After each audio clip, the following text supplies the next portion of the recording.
He was on my show. Now he has his own studio. I'm sitting in, talking to him. So he was on the show, and we got money. It was right after Columbine where they had all the violence, which is now 20 years ago. Yeah. And he came on, and he and the ballistic. It's good to see you, sir. Thank you for coming. Yeah. All right, I'm not sure if it's working or not. This says live. It says live. Well, let's go for it. Yeah, at the preview. That's correct. Welcome to We Are the Remedy, where each week we highlight a person from the community who embodies the idea of people helping people. We raise awareness of good news and broadcast to the world more good news. We deliver messages of creativity, humor, dreams, visions, solutions to today's most pressing problems. We provide a global platform to connect people helping people, inspiring them to give back to their community. Yeah, I'm seeing the green bars. Drink up, dude. Technical challenges.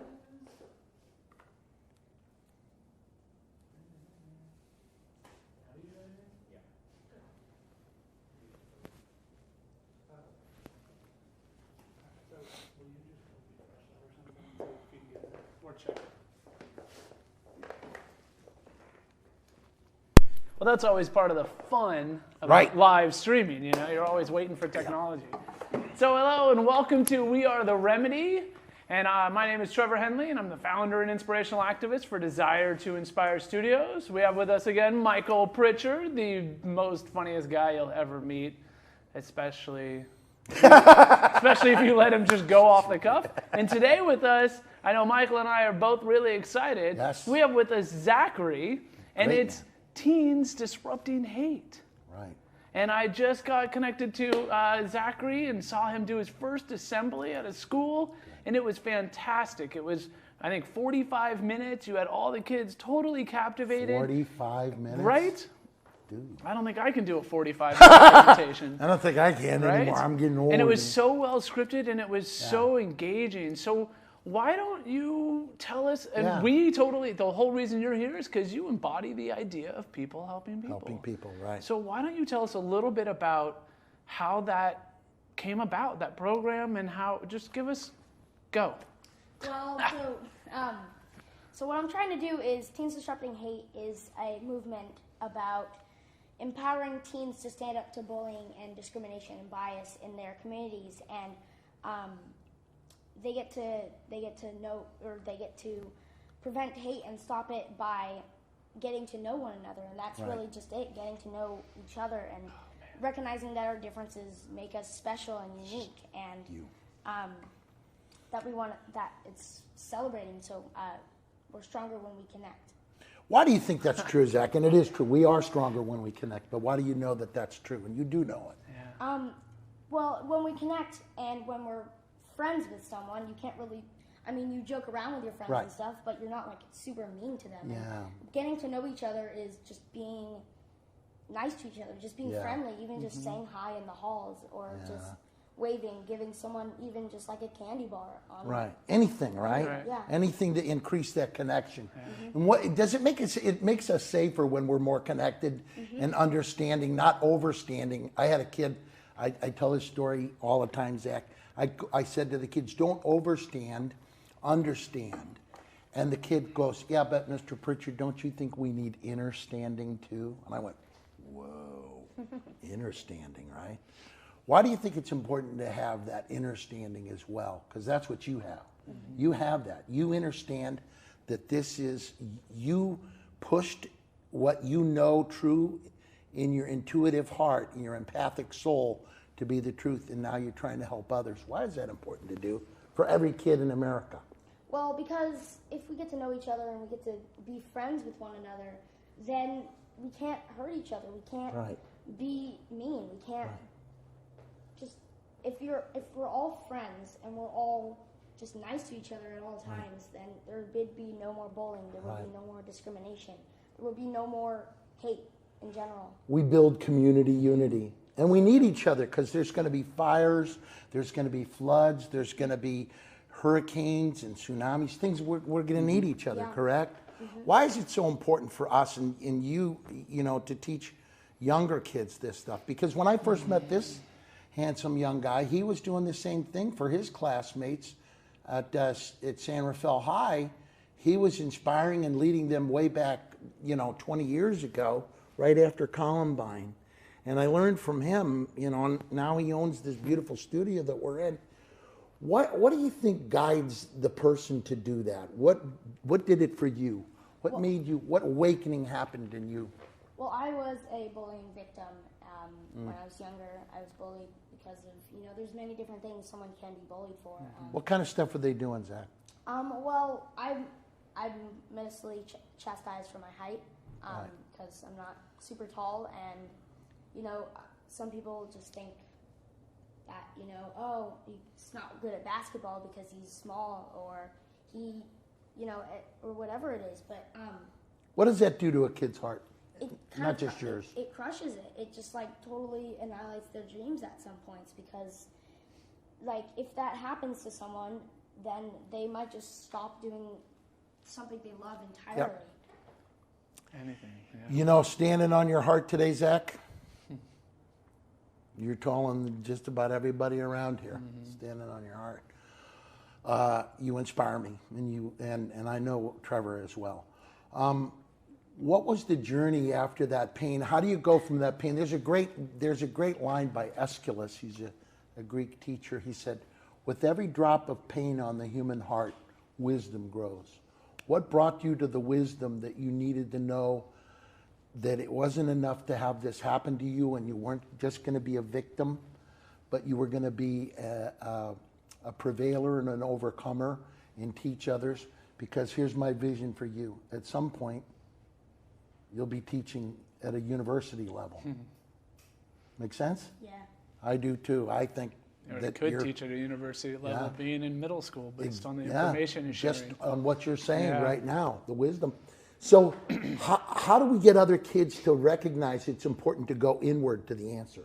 Well, I think if you get to know people better, you get to know them, you get to know their favorite things to do, what they like to eat, that kind of thing. Religion, Small background, things, exactly. cultures, accepting, being more accepting, and it's not just enough to be tolerant. We have to be inclusive, right? Yeah.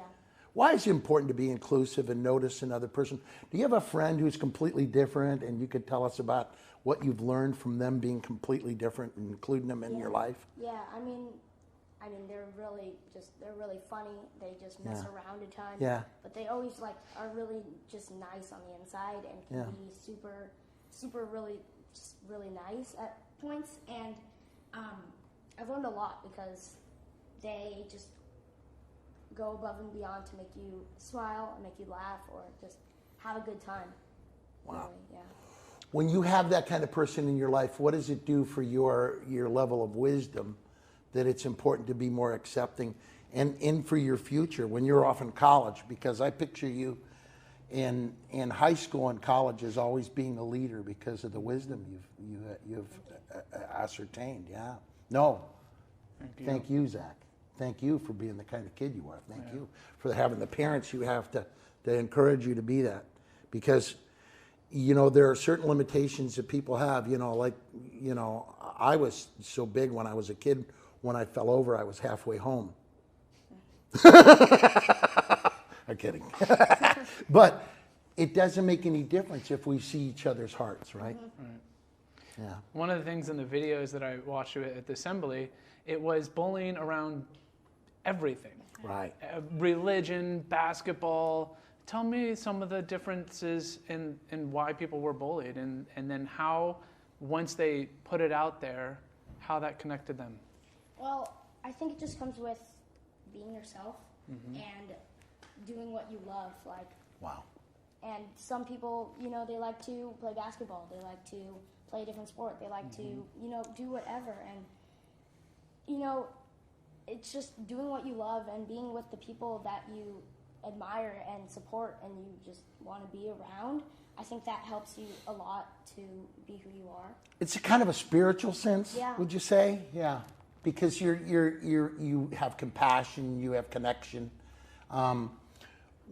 Why would you gave a 45-minute presentation? Michael, it was so well scripted and Yes. produced Right. that I'm actually considering having him produce our show because it would be way better. Like that. Like I'm sitting there. At one point, It's a I high checked out in the compliment, assembly. brother. I'm like, man, like the coordination of all of Yes. this is incredible. And so I don't know what your question was now, but it's got to be more than just passion that drove being able to coordinate that many people. More than passion. That's the title of your book. So yeah. Go ahead. I mean, how it kind of started is there was anti-Semitism at my school. There were swastikas drawn on the bathroom walls, and even more recently, there was a swastika carved into a desk with the words beside it, "Jew die."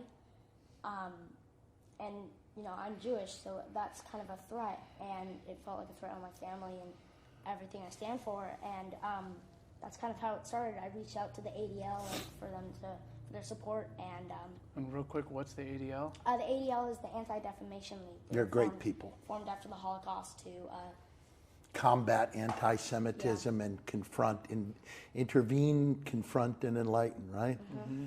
You're an amazing young man, and you fill my heart and my soul in every way. So you connected with the ADL, and yeah, and after we started meeting up, and that's how the name came around. Teens Disrupting Hate.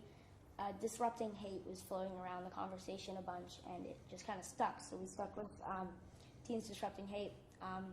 So we're trying to stop hate entirely, but at the point, disrupting kind of means like confronting or challenging hate, which is what we're trying to do. And what happens when you confront it or challenge it?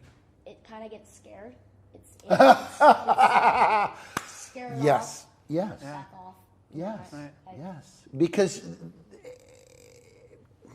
you know, historically, Benito Mussolini injured at 12 another student in his class, and everybody was afraid to confront him. And Adolf Hitler went on admiring him when he went from being a communist and then historically went to being a fascist. And when he finally met him, he and his staff, they were all combat veterans, they looked at Mussolini and they were stunned that he was so cowardly. And that started when he was 12 by stabbing another student and then gathering the power from it, Zach. And what you're doing is when you interrupt that hate, when you stand and confront that. Dr. Martin Luther King said, it's not our enemies that hurt us the most, it's our friends that don't defend us. You think that's true? Mm-hmm, Why do you think that's true? Because if we don't have friends that support us and they're not there for us, then you kind of have a little bit of, when you have friends that support you, have a little bit of leeway and something to lean on when you need backup or help and support. You are rabbinical as well. You have Solomonic wisdom for a young person. Why is it so important now? Because of the age of, when we were kids growing up, we didn't have the internet like this. Why is it so important for us to stand up in technological ways as well? Because I know the ADL is huge into trying to combat it online, right? Well, I mean, there's a lot of bullying nowadays that is mostly on social media. It's not more as, like in person, shoving, pushing, punching. Word snipers, Yeah. right? Yeah, And even just even on anonymous posting sites, right, you'd still get hurt. right. You can get emotionally hurt, right? Yeah. And become depressed and sad. Whew. Wow, you're such a smart young man. And What a is wise one of man. the things that's come about when you've started this and you've got people together around Teens Disrupting Hate? What has it done for the people that you've connected with, and what has it done for you? Well, for me, it's given me kind of a little superpower in a way. Kind of like, yeah, I'm doing that. I mean, Yeah, it's something it is a superpower. It is a superpower. And it's a superpower that's spiritually driven as well, because there's a great rabbi who said, if I am not for me, who will be? But if I'm only just for me, who am I? If not now, when? And Rabbi Hillel said that, and what he was trying to say is, we have to stand up, right? We have to stand up because it's not just us we're standing up for. It's all the other people that are behind us that we need to do that for. What do you commit to in the future? What would you like to see? What do you see yourself doing in the future? This is amazing. I don't know. I mean, we started it like a couple months ago, and it's been taken in incredible ways that I never could have imagined. I mean, I don't know in the future. We're hoping to do more assemblies, spread the word as much as possible. Yeah. We're getting up social media. We have an Instagram. We're getting up a Facebook so people can contact us and write to you and say, and you can give advice. You're a good soul to get advice from, right? You know, I mean, when he was young, he was like that. I would say he would have been a great counselor even at that age when he was young, because we were learning. After Columbine had happened, the reason Columbine happened is I believe the two young men, Klebold and Harris, were crying with bullets instead of tears. They were emotionally hurt first. They were bullied, tormented, and then it was like somebody had pulled the pin on a human grenade of rage and hurt and that petri dish. And that's why what you're doing is so important, Zach, and you're showing other young people your age, you know, don't volunteer to be a victim. Stand up and inspire others to gather into this group. Why do you think it's so important now?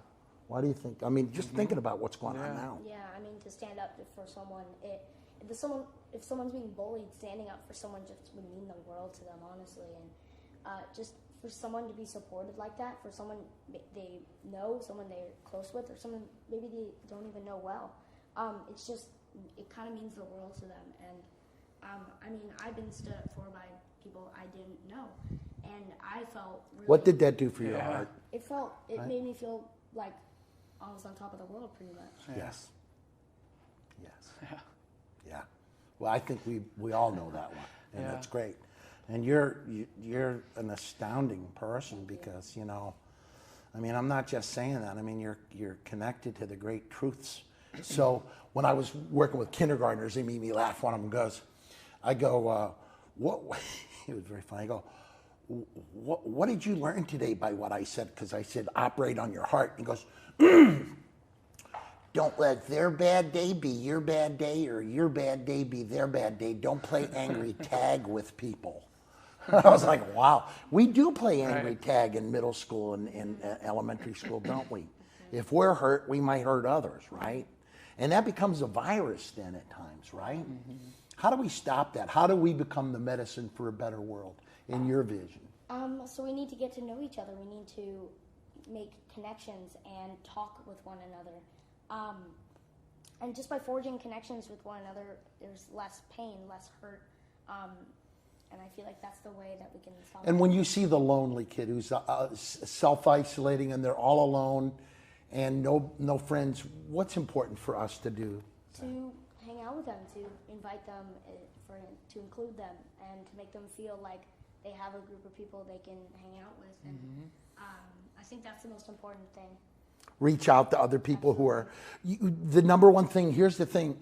In Great Britain, they have a new cabinet-level position called Minister of Loneliness.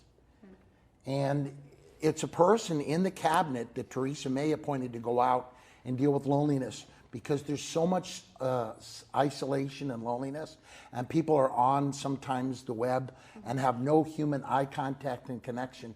Why is it important for us to, because I picture you being an extremely brilliant ambassador for this, for young people. And here's my theory, if they see you, they'll want to become like you and do the same thing you do. And why would you think that that's important for the lonely people out there? Well, if you're lonely, you don't feel like anything's going right. You may be depressed in depression, or and that's never a good feeling. And you can become self-harmful, right? And it's just never a good feeling, quite honestly. And I'd never want anyone to feel that way. And just be there for someone to help them when they feel down. It makes them feel so happy in ways like some people can never imagine. I just wish my friend Robin Williams was sitting here right here now with us, because he would have loved you and felt the world was going to be better because of young people like you. You ask him a question, I'm overwhelmed. What does it mean to stand up to someone? To confront them, and if someone is being bullied, I always go over to them and stand up. Don't matter what anyone else says. If it's not embarrassing, it's standing up for someone who is being embarrassed. What makes that right to you? What makes that right to you? What have you come to give you that courage? That cour is the French word for heart. Encourage gives strength to the heart, not discourage, take strength away. What gives you that strength to walk over there and do that? Mm-hmm. Well, what have you learned? I was, as I mentioned earlier, I was bullied, and Right. There weren't a lot of people that stood up to me when I was being bullied. There were only a few, but there were people, and that's what made me feel better. And I think that our differences is what make us, like, it's what unite us, and Right. it doesn't make us scary. Yes. It just makes us different. Bridges the heart and not walls of fear. Exactly. Wow. And when you stand up to someone, I want to make sure that people don't think, like, if you're being bullied and someone's pushing them around, you're not standing up and pushing them around. No. You Right? use your words. You Confront. use your words. Absolutely. Yeah. Why is it, wow.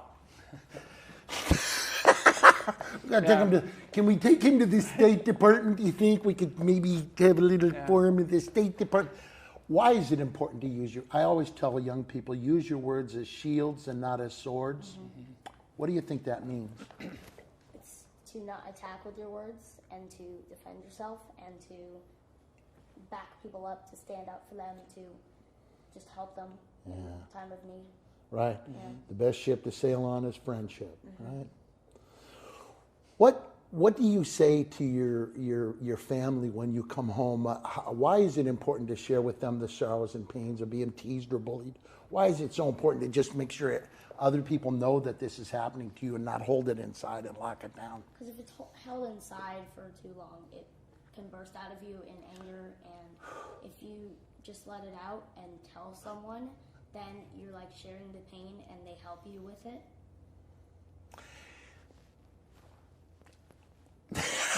Yeah, real quick, rewind that. And play it again. Over in an endless loop, over and over and over and over again. So, I mean, I grew up bullied. Right. Many of us have grown up bullied in one form or another. I remember spending a lot of my grade school lunches running from a group of 10 to 12 of my peers. And knowing that if they caught me, they were going to beat me up, they were going to kick me, they were going to yell at me. And it was all because I just stood up for what I believed in. Right. And I wouldn't let someone else. And it wasn't anger. No. I just stood up, I beat to my own drum, right? And I wasn't swayed by what other people said I should do or shouldn't do. Right. What does it mean when you stand up for yourself in such a degree that no matter how many people are maybe against you or I don't know, not wanting to jump on it for fear of their own Popularity. self-confidence or popularity. What does it mean when you stand up for yourself and believe in yourself 100% no matter what people say? Well, when someone's doing that to you, it just honestly feels terrible. And what you need to stand up to yourself to make you feel better. And when you stand up for yourself, it makes you honestly feel 100% better. And even if they don't leave you alone, you come out of it feeling like, at least I tried, in a way. And you stood up. Yeah. There's a poem, Zach, and it's by E.E. Cummings, the poet. To be yourself in a whole world full of people trying desperately to make you be exactly like them is to fight the greatest battle that ever was or ever will be. And, you know, I think that, you know, finding how to be ourselves is hard at times, and especially at your age. And what do you say to other parents out there about how they help their kids and why it's important for them to hear that the kids, or ask if the kid's being bullied? Why do you think it's important for parents to ask and continue to ask until they know why the kid is maybe angry or acting out. Well, I think it's important to ask because the kid may be suffering, the kid may be hurting inside, and if they do ask, it takes the pain out and it spreads it apart, so they have to take it all on their own. Reloop over and over again, and so yes, because there's this line about learning to be in yourself. The Baal Shem Tov said, when we pass you away and go to see the Creator, all he says is, "Why weren't you more yourself? You won't have a problem. You will not have a problem. You've been you, and you're learning to be you at a young age, and as you do that, you'll be Solomonically teaching other people in a good way, in a positive way." Why do you think it's so, for me, and I mean, when I met him, I saw in him what I see in you now, a hope for the future. Why is it important to build hope in people that things will get better and to be optimistic? Because you had to convince yourself that if you did this, if you stood up for yourself, you stood up for others, things would get more hopeful and better. Why is it important to have that in yourself, that positivity? Well, I've always been a glass half full kind of guy. Right, yeah. Glasses right now. Hey, it is a little over half full, I think. I've always been pretty positive, and I think Yeah. positivity is the way to get out of a dark moment. Always staying positive, always looking towards the best part of the situation. Like, say you're on a camping trip and you run out of food, you Yeah. gotta improvise, I don't know. Improvise, adapt, Yeah. overcome. Yeah. Yeah. Yeah. So, if you had one bit of advice for all of the kids and all of the families, say family advice to everybody, how do we break bullying down in families, stop it from happening? And what have you learned about when you're speaking up there? And they were, like you said, they were listening to you. Did you feel like they heard you? I did. I actually haven't. After the assemblies, Yeah. I haven't seen a lot of bullying and a lot of just attacks on people. Yeah. I mean, it's maybe I just haven't seen it. It's Right. been happening, or I just we've stopped it at our school. That'd be Right. great. Right. What did it teach you about the power of words Yeah. and the power of commitment and the power of passion and justice? Well, pushing someone back when they're already pushing you is another way to start a fight, and that's not what you're trying to do. You're trying to get out of it by using your words and by talking to people, by connecting, and by being yourself. Honestly, it starts with being yourself and being confident in everything that you are. Right. And when you do that, the families then can learn how to heal in family. They can heal the community can heal the schools and their leaders. What do you say? Here's what I say. What do you say to teachers? Because this has been a big issue. Because teachers are hurting. There's so much, they ask so much of teachers now to do so much. And they're sometimes, having so much is asked of them. What do you say to teachers why it's important to confront the bullying before we get to the studying and stuff like that, and to try and teach those lessons in the classroom so that we can study more as opposed to fear what could be happening to us in school or whatever if people are looking the other way when you're getting teased, but you can't study, right? You can't study if you're like getting picked on or teased or tormented.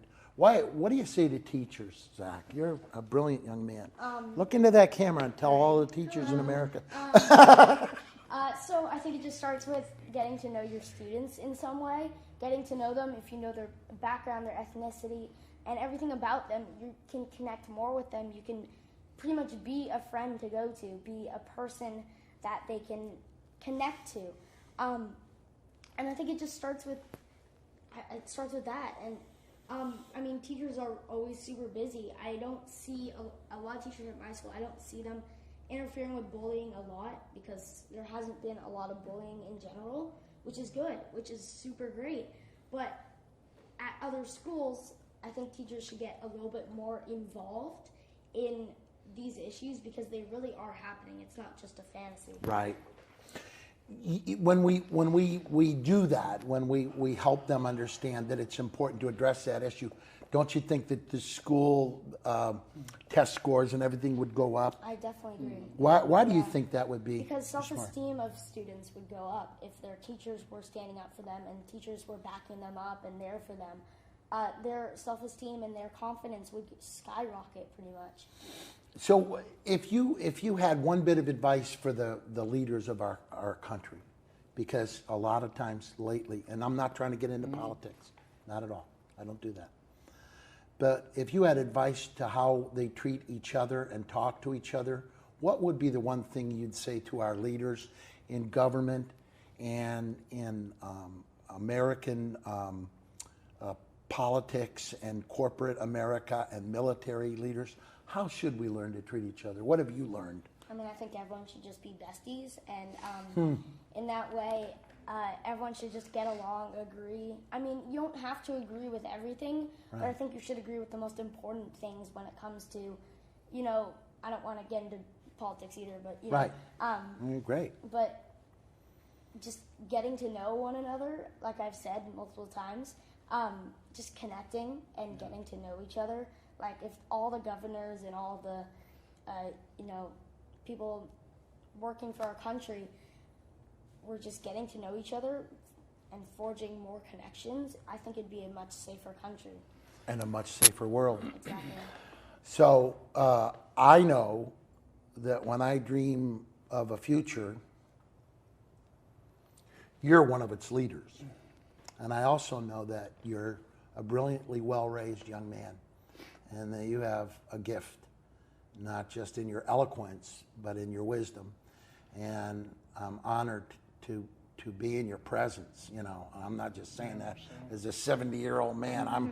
He said, he goes, we didn't meet this kid next week. It was like, I go, oh yeah, okay. And because I work with kids all the time, but a lot of kids aren't as wise as you, Zach. So we are somehow out of time. I think I'd like to go for another 38 years. So, real quick, much to learn if here. someone wants to get involved, Take your lunch.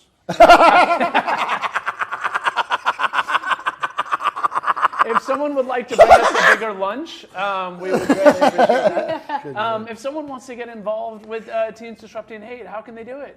Well, we're trying to set up as many social media accounts as possible. You can DM us on Instagram at Teens Disrupting Hate, TEENSDI. Disrupting Hate. Yes, Yeah, that's it. disrupting hate. Yeah, that's Perfect. I'm Yeah, there we go. spelling, math, words, they're not my cup of tea either. Yeah. So the last thing is like, this is amazing. Yes. Thank you. True. You're amazing. And, Yes. True. And for us, the whole purpose of why we're doing this show is putting out more good news in the hopes of inspiring people to find different ways to give back and get connected. You're doing that in middle school. Right. We're doing that in adult land. Right. Yeah. Right? How awesome would that be if the two were completely connected? Yeah. That'd be great.